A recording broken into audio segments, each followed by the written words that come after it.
I'm going to be addressing the two teams that lost in their championship games on Sunday, the Rams and the Broncos. And let's see what these two teams need to do in order to get back to the championship game and maybe get over the hump. Let's start with the Los Angeles Rams. This offseason, they're going to be losing some guys in the secondary, but I think that's a blessing in disguise because Kobe Durant, Cam Curl, Akila Witherspoon, who was hurt for part of this year, didn't really play.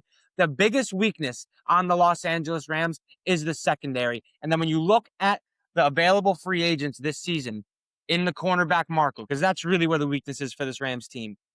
Jamel Dean, Tariq Woolen, not the greatest. Greg Newsome, Eric Stokes.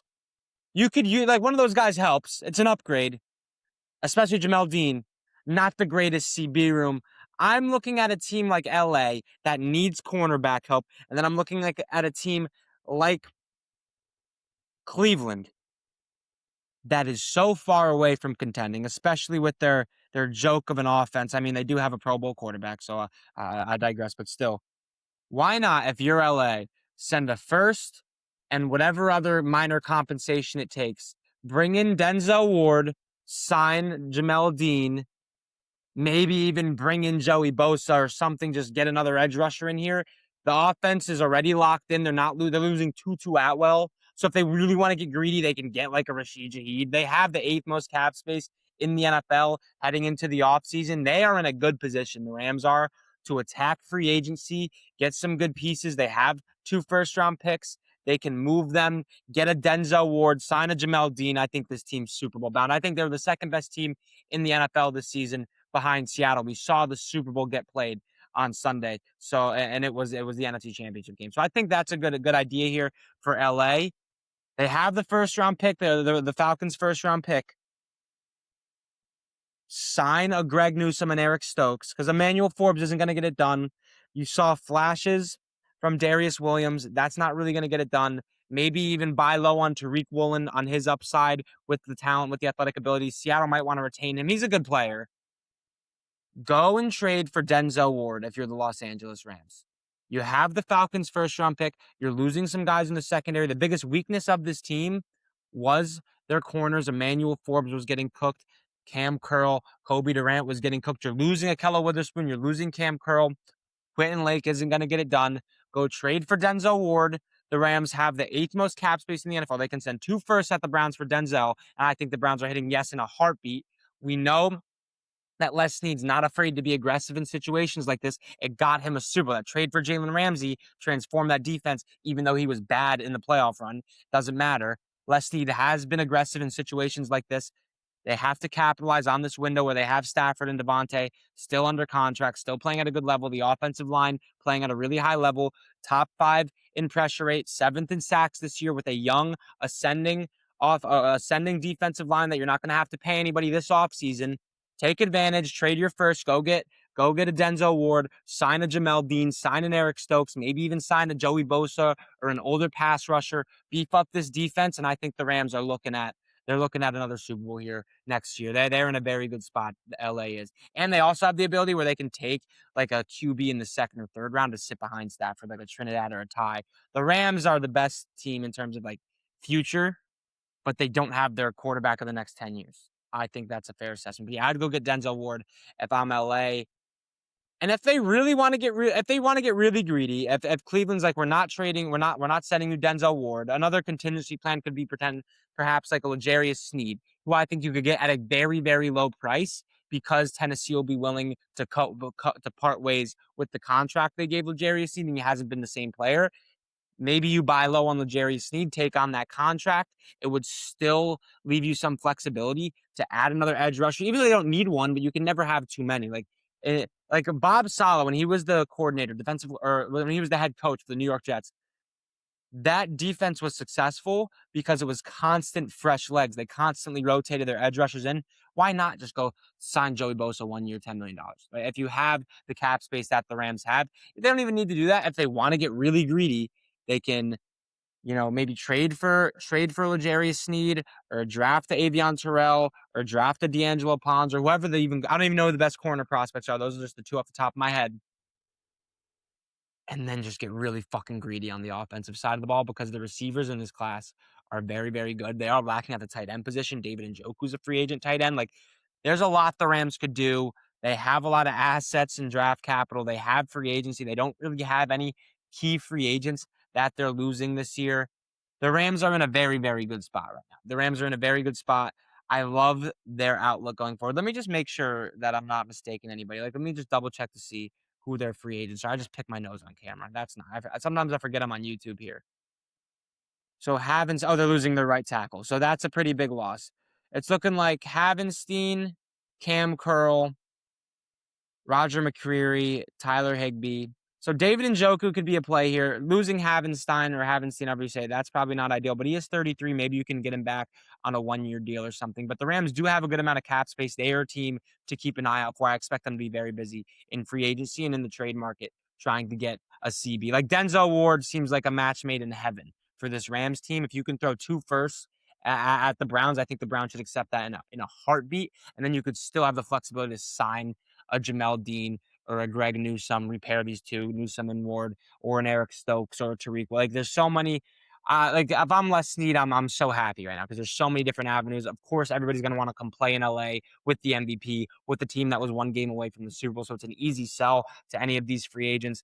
And he's been very aggressive in the trade market before. If you're a Rams fan, you should feel very, very good headed into this offseason, even though that loss does sting a little bit. Unless Matthew Stafford retires, then you're fucked. The Broncos are a very interesting team. They are in a similar spot. They're not losing any real key free agents. Probably less key free agents than the Rams are losing, but John Franklin Myers, Jaquan McMillan, Alex Singleton are the main heavy hitters. Mostly JFM. John Franklin Myers is a stud, man. One of the most underrated defensive linemen in the NFL. They could bring him back, but then they wouldn't have a whole lot of flexibility. His estimated market value per Spotrac, which is like the contract where you track the contracts, it's looking at about $10 million market average. They have about 15 million available cap, estimated. And that's per, I forget the other website. Hold on, let me see what the other website is.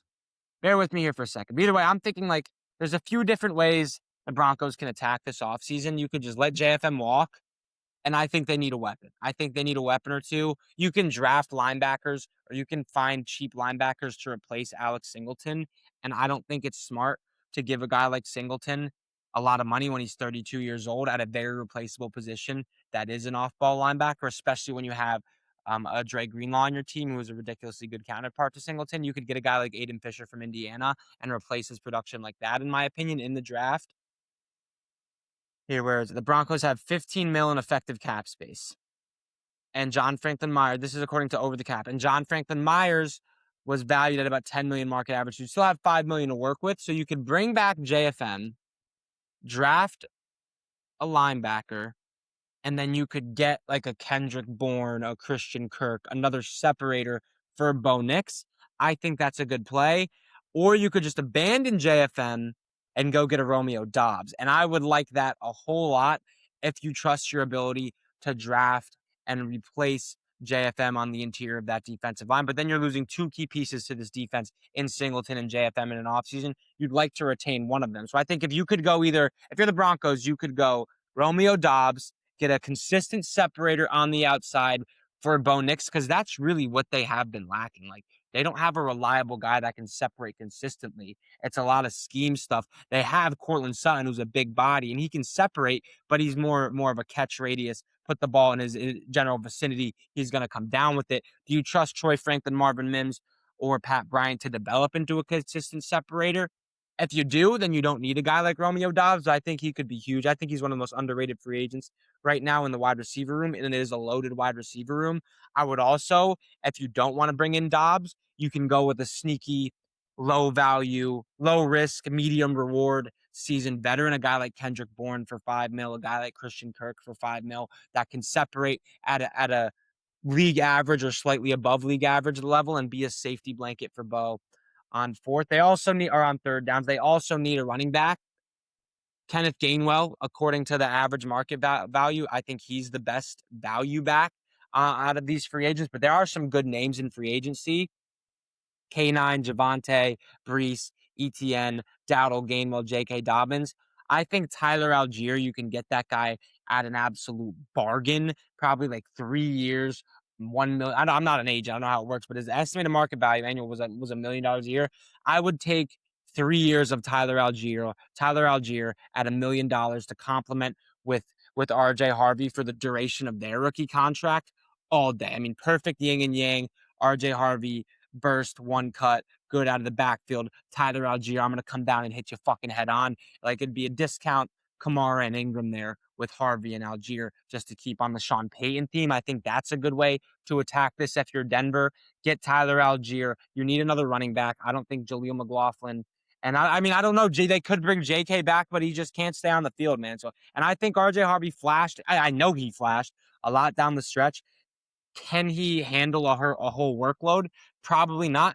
Get a guy like Algier who can be dominant on the goal line, dominant in short down yardage situations, and just he's a good running back. Tyler Algier is a very, very good running back. It's just everybody hates him because everybody likes Bijan Robinson player props and Bijan Robinson in fantasy.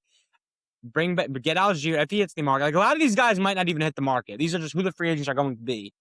Algier, RJ Harvey, Romeo Dobbs. But that's if you let JFM walk, or you go the route of like bring back JFM, John Franklin Myers, Aiden Fisher in the draft, or some other linebacker. I haven't done any draft prep yet, so forgive me if my brain's still. I still don't have like the positions in my head yet for what running backs or what linebackers or what corners will be available, right? So I don't have that yet. I haven't done any draft prep yet.